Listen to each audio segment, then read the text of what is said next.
ایک رات حضرت عمر بن خطاب رضی اللہ تعالی عنہ لوگوں کے حالات کا جائزہ لے رہے تھے اور ان کی خبر گیری میں مصروف تھے کہ آپ رضی اللہ تعالی عنہ کو تھکاوٹ محسوس ہوئی تو کسی گھر کی دیوار کے ساتھ ٹیک لگا لی۔ آپ رضی اللہ تعالی عنہ نے سنا کہ ایک عورت اپنی بیٹی سے کہہ رہی ہے کہ بیٹی جاؤ اٹھو اور دودھ میں پانی ملا دو۔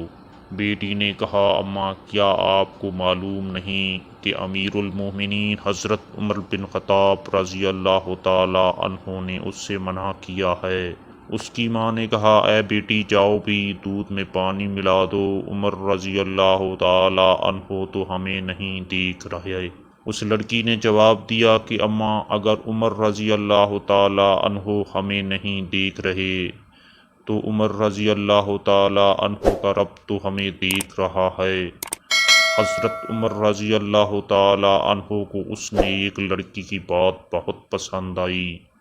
اپنے غلام کو جو اس وقت ان کے ہمراہ تھے فرمایا اے غلام فرمایا اس دروازہ کی شناخت رکھنا اور یہ جگہ بھی یاد رکھنا۔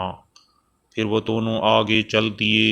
جب صبح ہوئی تو حضرت عمر رضی اللہ تعالی عنہ نے فرمایا اے غلام وہاں جاؤ اور معلوم کرو کہ وہ کہنے والی لڑکی کون ہے اور اس نے کس عورت کو جواب دیا، کیا ان کے ہاں کوئی مرد ہے۔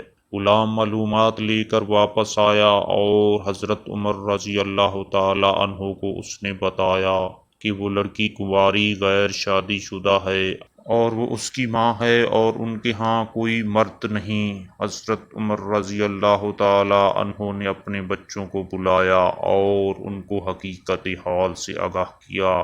پھر فرمایا کیا تم میں سے کسی کو عورت کی حاجت ہے تو میں اس کی شادی کر دوں۔